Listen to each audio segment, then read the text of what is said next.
Aujourd'hui, c'est la journée de la femme. Et pour l'occasion, je voudrais vous parler de la scientifique la plus connue du monde. Je pense que c'est un petit peu l'alter ego d'Albert Einstein, dans le sens où quand on te demande un scientifique connu, tu réponds Einstein, et quand on te demande une scientifique connue, tu réponds Marie Curie. Avant que la vidéo ne commence, vous le savez, petit j'aime, petit commentaire, on s'abonne à ma chaîne YouTube, c'est très important pour moi et ça me permet de développer ma chaîne. Aussi, si vous souhaitez m'aider financièrement dans mes créations, n'oubliez pas, j'ai un compte Utip. Même 1 euro, ça me ferait très plaisir. Merci beaucoup. Et maintenant, je vous emmène avec moi dans un nouvel épisode de Big Pharma à l'occasion de cette journée de la femme pour étudier la vie de Marie Curie.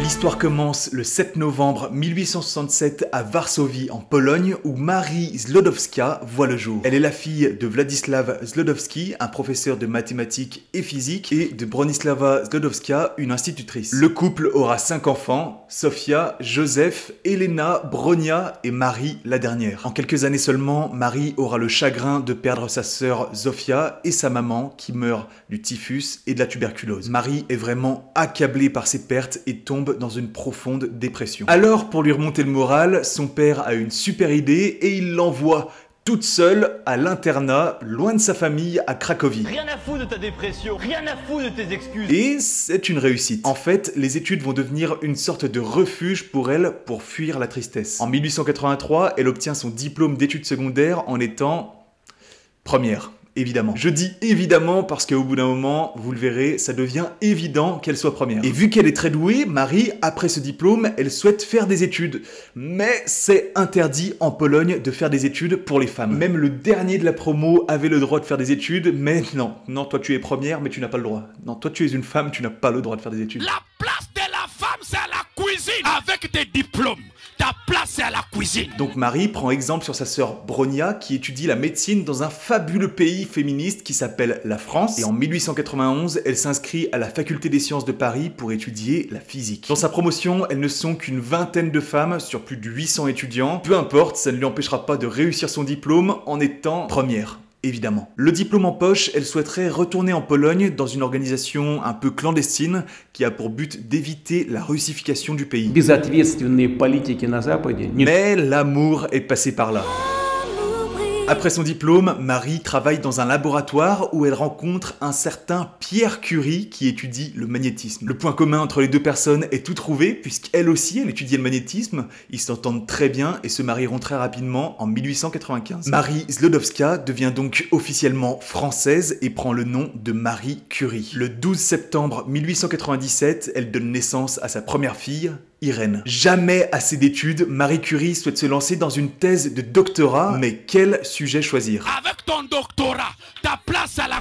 Marie entend parler d'un certain rayon X qui a été découvert à peu près au même moment par Röntgen et ça éveille vraiment un grand intérêt dans la communauté scientifique. Mais Marie, à contre-courant, elle préfère s'intéresser aux rayons Becquerel qui pour le coup ont beaucoup moins de succès. Avec une machine fabriquée par Pierre, elle réussit à étudier les rayonnements de certains éléments, uranium, thorium, qui lui sont fournis par un certain pharmacien, Henri Moissan. Il faut absolument que je consacre une vidéo sur ce célèbre pharmacien un jour. Les résultats de son étude sont présentés et ils feront vraiment beaucoup de bruit. D'ailleurs, elle remportera 3 fois le prix Génieur de l'Académie des sciences. Pour information, ce prix est principalement destiné aux savants les plus démunis, les plus pauvres, pour leur permettre de mieux mener leurs recherches. Et ça tombe bien parce que le couple de Pierre et Marie Curie, à cette époque, on peut pas dire qu'ils roulaient sur l'or. Effectivement, ils avaient à peine assez d'argent pour trouver les matières premières pour leurs expériences, mais ils ont toujours refusé de tirer profit de leurs découvertes. Leurs expériences sont d'ailleurs menées dans des conditions très difficiles, dans un local qui ne ressemble en rien à un laboratoire. Le chimiste Ostwald a d'ailleurs cru que Marie et Pierre lui faisaient une blague quand ils lui ont présenté leur local. Il qualifia ce local d'un croisement entre une étable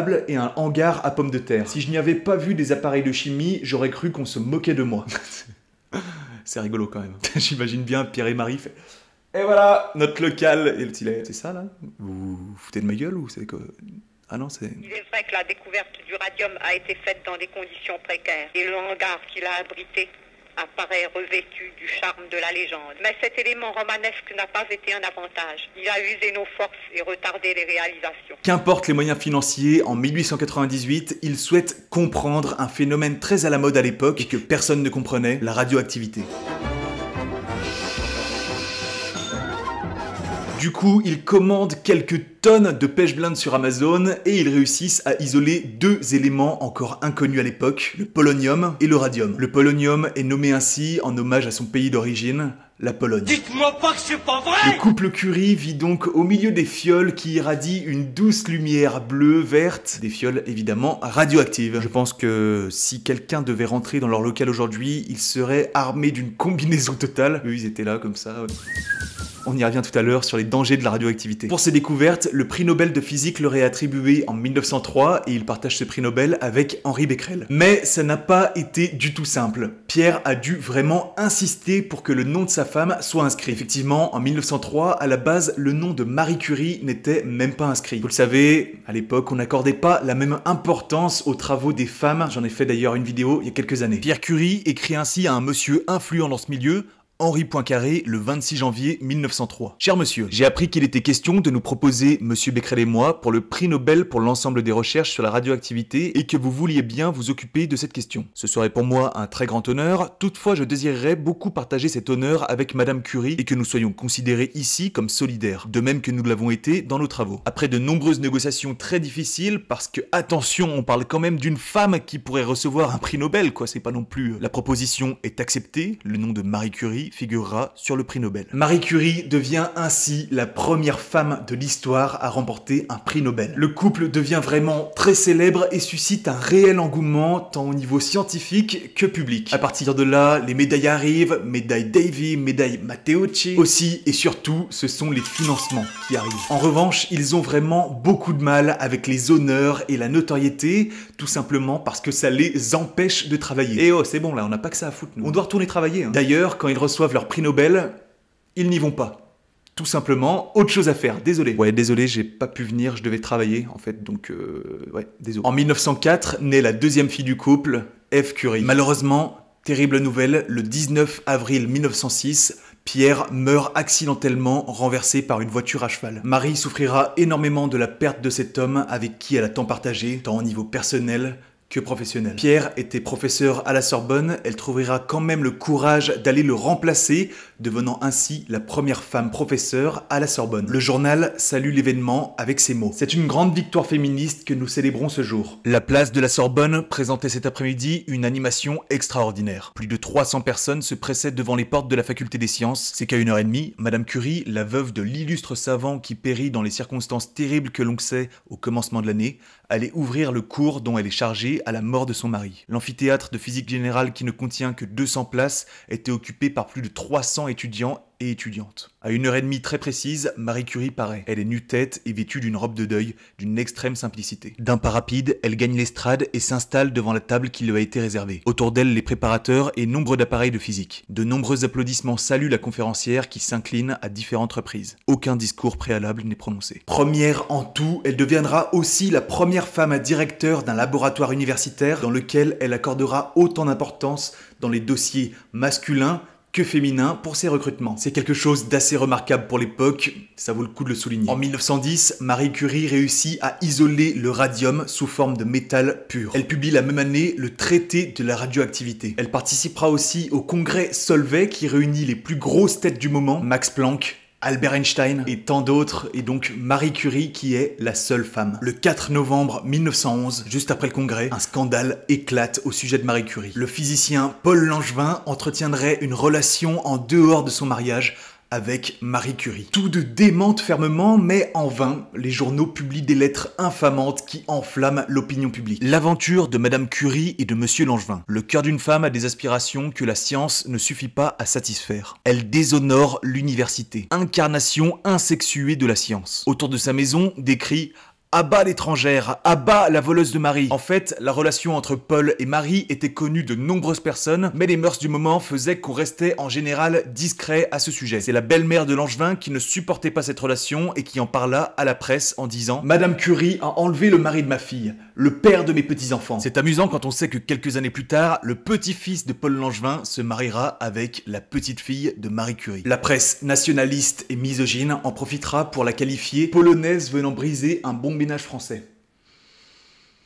Le niveau intellectuel, quoi. J'attire votre attention sur le fait que Marie Curie est célibataire, veuve, alors que Langevin est marié. C'est Marie Curie qui est coupable, c'est le monde à l'envers. Ce scandale prendra tellement d'importance que le ministre de l'Instruction publique lui-même demandera à Marie Curie de retourner en Pologne. Magnifique. Chapeau bas. Remarquable coup. Remarquable coup. En dépit du scandale, au même moment, Marie Curie apprend que le prix Nobel de chimie lui est décerné. Et donc là, bien sûr, tout le monde lui suggère de ne pas aller en Suède rechercher son prix à cause du scandale. Ne me dis pas que je ne peux pas faire quelque chose. Peu importe, elle choisit de se déplacer et reçoit son deuxième prix Nobel le 10 décembre 1911 à Stockholm. Marie Curie devient ainsi la première personne de l'histoire à recevoir 2 prix Nobel. Mais bon, à cause du scandale, la presse française préfère globalement rester silencieuse. Depuis 1911, il y a d'autres personnes qui ont reçu 2 prix Nobel, mais Marie Curie, c'est la seule femme à en avoir reçu 2. Et d'ailleurs, c'est la seule personne,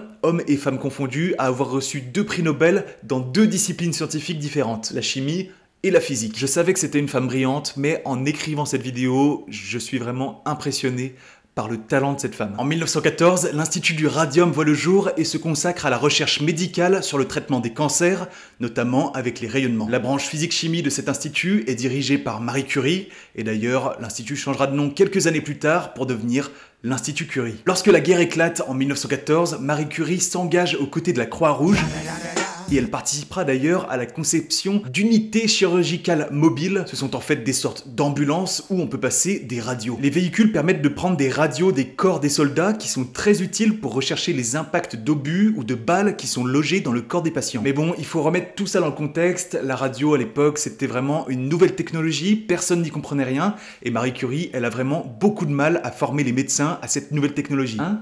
Quoi? La radiologie.